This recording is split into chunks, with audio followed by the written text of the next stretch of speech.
हाँ जी, तो स्टूडेंट्स अस्सलाम वालेकुम। तो स्टूडेंट्स अब हम करने जा रहे हैं अपनी एक्सरसाइज 3.1 का क्वेश्चन नंबर 23।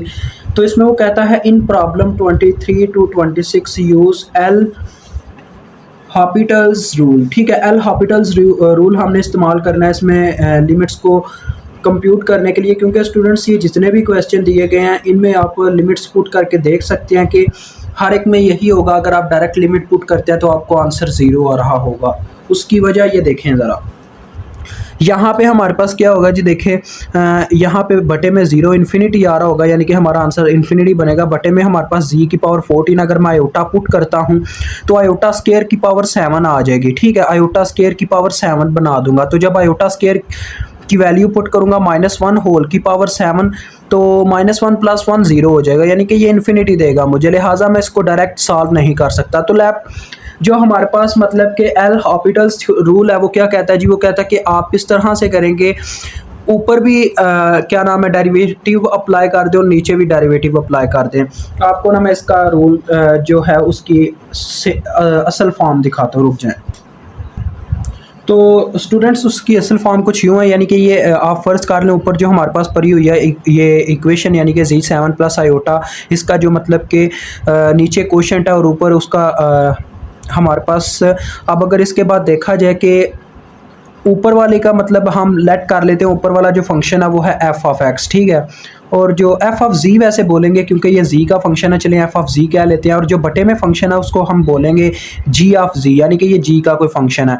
तो इसका कहने का मतलब ये है कि जो हमारा होता है ना, क्या नाम है इसका, एल हॉपिटल्स रूल, वो कहता है कि आप दोनों का एक दफ़ा क्या करो जी, इन दोनों का डेरिवेटिव लेके फिर इन पे लिमिट अप्लाई करके ट्राई करें, आपका क्वेश्चन हल हो जाएगा। ये हमें एल हॉपिटल्स ने कहा था, तो उसका रूल अप्लाई भी होता है अक्सर जगह उस पर।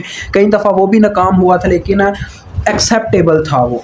तो चले स्टार्ट करते हैं जी, इस पर हम अप्लाई करेंगे। आपने क्या करना है जी, सबसे पहले आपने यहाँ पे कहना है कि f(c) हमारे पास इक्वल है जी z की पावर 7 + आयोटा के, ठीक है, और उसके बाद g(c) इक्वल है हमारे पास किसके, z की पावर 14 + आयोटा के।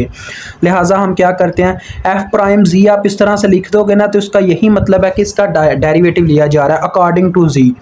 तो इस साइड पे आ जाएगा dz इंटू z 7 + आयोटा, ठीक है, और साथ में लिमिट भी होती है, जो लिमिट दी गई होती है वो डायरेक्ट ही पुट करनी होती है, z अप्रोचेस टू z0। ये असल फॉर्म है एल हॉपिटल्स रूल की।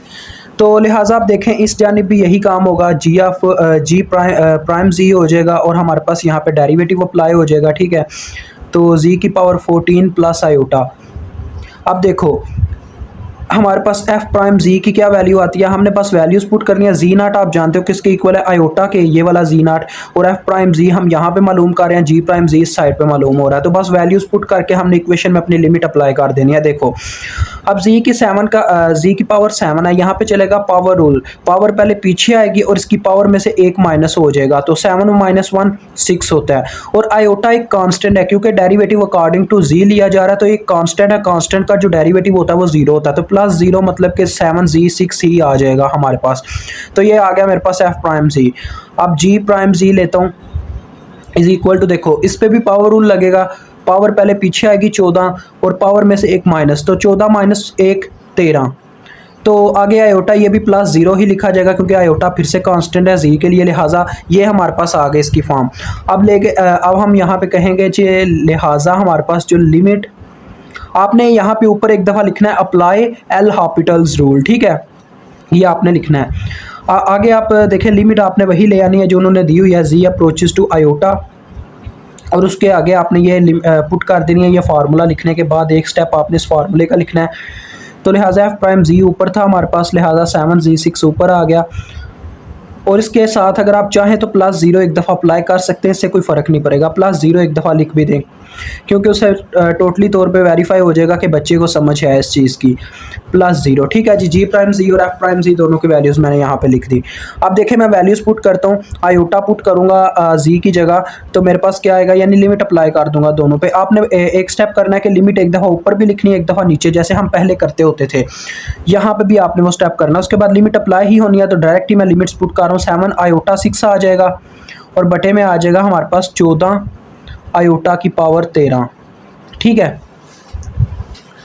अब देखो स्टूडेंट्स, यहाँ पे हमारे पास क्या कंडीशन बनती है। आयोटा तो आप जानते हो किसके इक्वल होता है, लिहाजा आयोटा की वैल्यू पुट करते हैं।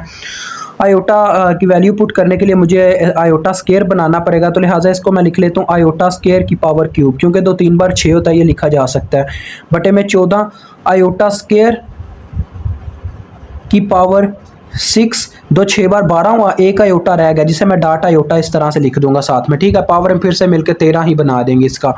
तो देखो अब क्या बनता है जी, ऊपर तो मेरे पास -1 आ जाएगा, आयोटा स्केयर -1 की इक्वल होता है -1 की पावर क्यूब, और बटे में आ जाएगा 14 -1 की पावर 6 साथ में आयोटा। अब देखो -1 की पावर अगर इवन है तो वो +1 हो जाएगा, और अगर 8 है तो -1 ही रहेगा। तो ये ऊपर आ रहा है मेरे पास -7 बटे में आ रहा है 14 आयोटा, तो साथ एक बार साथ 2 बार हो जाएगा 14 -1/2 आयोटा। अब हमने बटे में से आयोटा को किसी तरीके से ख़त्म करना है। तो स्टूडेंट्स उसका तरीका हमारे पास क्या होता है जी, ज़रा गौर से देखिएगा। मैंने आयोटा को ख़त्म करना, लिहाजा मैं इसको मल्टीप्लाई करवा दूंगा इसके कॉन्जुगेट से, यानी कि -2 आयोटा से मल्टीप्लाई और बटे में -2 आयोटा से डिवाइड, ठीक है जी। ये कॉन्जुगेट से मल्टीप्लाई और डिवाइड किया तो ये हल हो जाएगी। आप देखें ऊपर बन रहा है माइनस माइनस से मल्टीप्लाई होकर 2 आयोटा ऊपर आ रहा है, और बटे में -2 आयोटा का स्केयर इस तरह से, -1 ही है ना, -1 है लेकिन 2 और आयोटा 2 हैं, तो लिहाजा होल का स्केयर आ गया। अब 2 का स्केयर 4 होता है और आयोटा का स्केयर होता है -1, तो लिहाजा ये माइनस चलें यार आपको करके दिखाता हूँ थोड़ा। 2 आयोटा आ गया, ठीक है, और बटे में देखो -4 आयोटा स्केयर की वैल्यू -1 पुट कर दी, 2 1 जार 2 2 जार माइनस माइनस प्लस हो गया, तो हमारा जवाब आ गया जी आयोटा/2। This is your answer.